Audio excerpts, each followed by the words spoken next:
Good evening बच्चों, उत्तम study में आप सबका स्वागत है। हम लोग इंग्लिश का 500 सेट का सीरीज कर रहे हैं जिसमें 500 क्वेश्चन टोटल है ऑब्जेक्टिव, और ये क्वेश्चन बहुत ही इम्पोर्टेंट है एग्ज़ाम के पॉइंट ऑफ व्यू से। सारे क्वेश्चन एग्ज़ाम ओरिएंटेड है और ये जो भी बच्चे 12th का एग्ज़ाम देने वाले हैं 2024 में, चाहे वो बच्चे साइंस का हो, आर्ट्स का हो, कॉमर्स के लिए बहुत ही ज़्यादा इम्पोर्टेंट है। हम लोग 1 से 5 तक सेट पहले ही कर चुके हैं, यानी कि 150 क्वेश्चन हम लोग ऑलरेडी कर चुके हैं और ये 500 क्वेश्चन है। आज 150 के बाद हम लोग देखेंगे। देखिए क्वेश्चन आप ज़रूर देखिएगा, बिल्कुल वही आएगा जो एग्ज़ाम में आने वाला है, ठीक है। तो वो क्वेश्चन आप जरूर देख लीजिएगा 1 से 150 तक। देखते हैं अब हम लोग 151 से क्या कहा जा रहा है। The antonym of military, military का एंटोनिम पूछ रहा है बाबू। एंटोनिम यानी कि उल्टा शब्द। आपके एग्जाम में 2 उल्टा शब्द आता है। अब देखो एक बताओ, या तो एंटोनिम एग्जाम में लिखा हुआ रहेगा या फिर अपोजिट वर्ड लिखा हुआ रहेगा। आप समझ जाना, अपोजिट या एंटोनिम यानी कि उल्टा शब्द। तो मिलिट्री का बाबू उल्टा शब्द हो जाएगा सिविल, ठीक है। अब हम लोग देखते हैं क्वेश्चन नंबर 152। देखते हैं क्या है। एज में I will be happy to lend a hand. एक बात मैं बता दूं, लेंड का मतलब तो वैसे उधार देना होता है, ठीक है, लेकिन लेंड अ हैंड का मतलब होता है सहायता करना। मतलब एज फॉर मी, मेरे लिए खुशी होगी कि मैं किसी की सहायता करूं, ठीक है। अब देखते हैं हम लोग 153 में क्या कहा जा रहा है। I dash your offer, I dash your offer. तो देखिए मैं तुम्हारा ऑफर स्वीकार करता हूं, मैं तुम्हारा ऑफर स्वीकार करता हूं। स्वीकार का सेंस ये होगा बाबू एक्सेप्ट, एक्सेप्ट, ठीक है। अब हम लोग नेक्स्ट क्वेश्चन देखते हैं 153 और नेक्स्ट 154 में क्या कहा जा रहा है। Will you give me, will you give me sugar. Sugar देखिए अनकाउंटेबल नॉन है, शुगर अनकाउंटेबल नॉन है, तो जाहिर सी बात है ये तो नहीं हो सकता, यानी निगेटिव सेंस में आता है, यानी कि सम होगा। एक बात मैं आपको बता दूं, सम अनकाउंटेबल और काउंटेबल दोनों के लिए यूज होता है। सम यहाँ पे एप्रोप्रिएट है, सबसे ज्यादा उपयुक्त है। अब हम लोग 155 देखते हैं क्या कहा जा रहा है।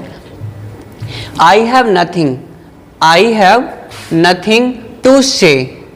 देखिए मेरे पास आगे कहने के लिए कुछ नहीं है, मेरे पास आगे कहने के लिए कुछ नहीं है, तो फर्दर सही हो जाएगा बाबू। फादर क्यों होगा, और ये तो दूर का सेंस देता है, ये दूर का सेंस देता है, ये पिता है, ये आगे है, और आइदर मीन्स 2 में से एक, यानी सही हो जाएगा सी।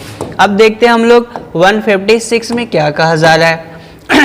Choose the odd one, choose the odd one. ध्यान रहे आपके एग्जाम में एक ऑड वन आ रहा है, ऑड वन, ठीक है। ऑड वन का मतलब होता है विषम, जो बिल्कुल अलग है। इसमें होता क्या है, 4 ऑप्शन दिए जाएंगे और जिसमें 3 एक समान होगा और एक बिल्कुल अलग होता है। तो देखते हैं अलग कौन। देखिए अंकल का मतलब चाचा, जो कि मेल है। ब्रदर मीन्स भाई, जो ये भी मेल है।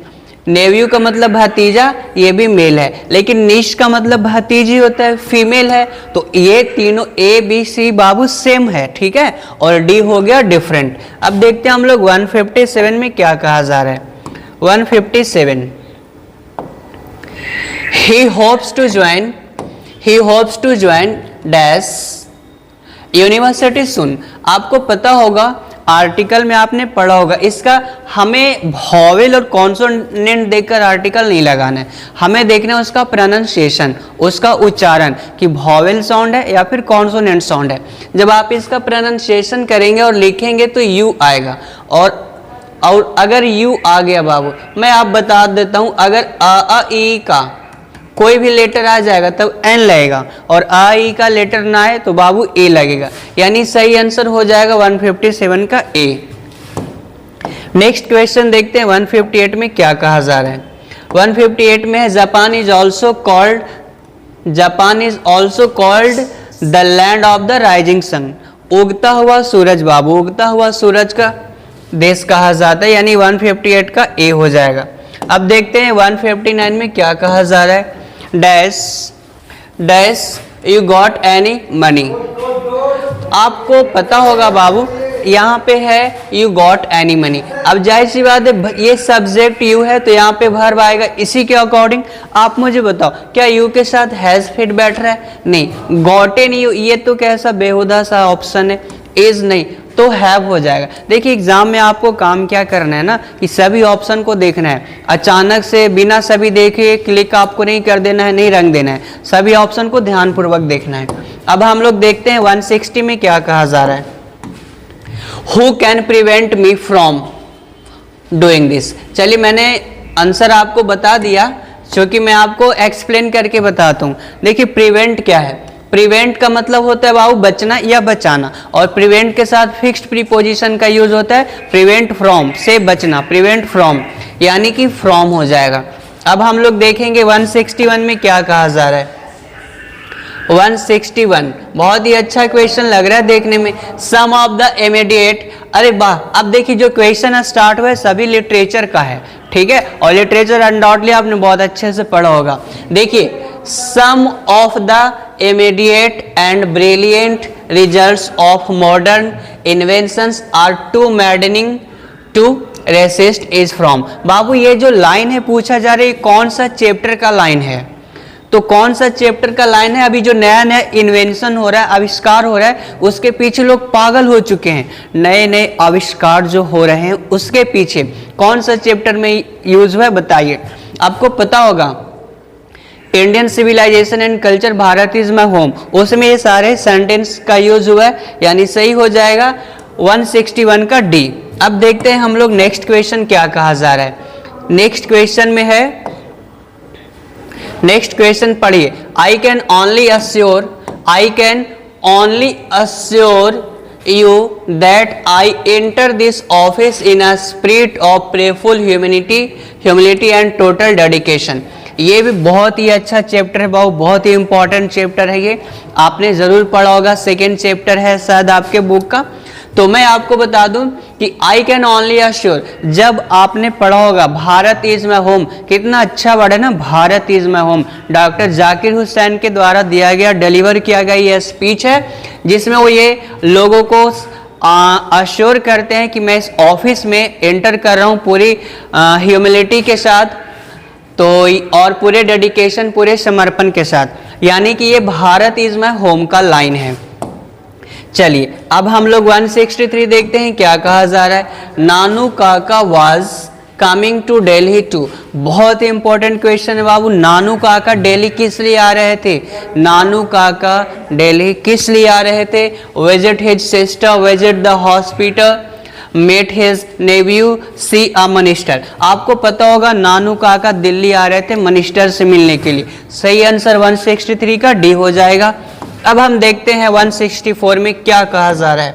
164 the condition of the नेग्रोज was, the condition of the Negro was, Negro का जो कंडीशन था बाबू, नेग्रो यानी ब्लैक लोग, आपको पता होगा अमेरिका में ब्लैक लोगों के साथ क्या बर्ताव होता था ना, Martin Luther king junior. The condition of the Negro was, Negro का कंडीशन कैसा था बाबू अमेरिका में?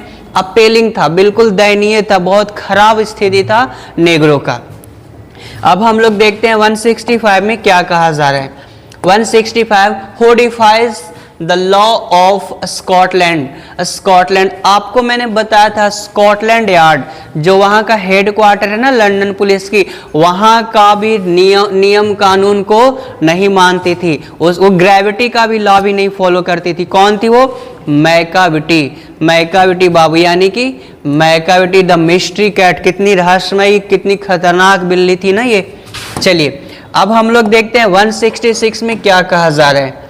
The colour of the snake, बहुत ही इंपॉर्टेंट क्वेश्चन है। The colour of the snake in this poem is, जो हम लोग स्नेक चैप्टर पढ़े हैं D.H. लॉरेंस, उसमें आपको बताना है कि कलर कैसा था स्नेक का। तो मैं आपको बता दूं येलो ब्राउन सही हो जाएगा बाबू। देखिए आपके एग्जाम में अगर येलो ब्राउन ना हो तो फिर वो गोल्डन हो सकता है, गोल्डन भी सही आंसर है और येलो ब्राउन भी सही आंसर है।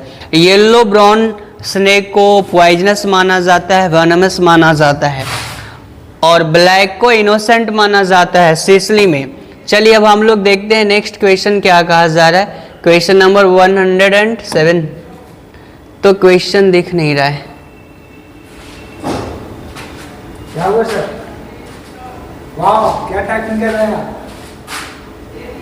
देखिए 167 बाबू थोड़ा सा टाइपिंग एरर है, तो हम लोग इसे नेक्स्ट देखते हैं। 168 में क्या कहा जा रहा है? The second chief source of newspapers revenue is the second chief source, मुख्य स्रोत क्या है न्यूज़पेपर का? रेवेन्यू का क्या है बाबू?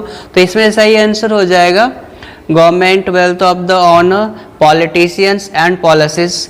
इसका सही आंसर हो जाएगा बी 168 का। अब हम लोग नेक्स्ट क्वेश्चन देखते हैं। 169 में क्या कहा जा रहा है?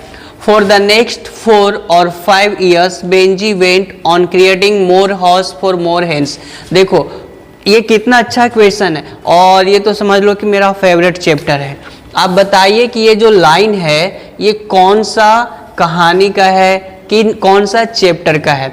आपको तो बहुत सारे क्लू मिल गए होंगे, बेंजी है और हेंस है, तो जाहिर सी बात है ये द अर्थ का हो जाएगा। अब हम लोग नेक्स्ट क्वेश्चन देखते हैं। नेक्स्ट क्वेश्चन में क्या कहा जा रहा है? 170 इंडियंस आर बाय नेचर। अब तो बाबू बताओ, सबको पता है भारतीय नेचर से कैसे होते हैं, बहुत ही धार्मिक होते हैं, बहुत ही शुद्ध होते हैं। रिलीजियस हो जाएगा सही आंसर। और ये पता है कौन सा चैप्टर का है? ये चैप्टर का नाम है, बताइए आप लोग, इस चैप्टर का नाम है India through a traveller's eye Pearl S Buck. जब वो घूमने आई थी ना भारत के गांव में, तब उसको पता चला वाह भारतीय कितने अच्छे होते हैं।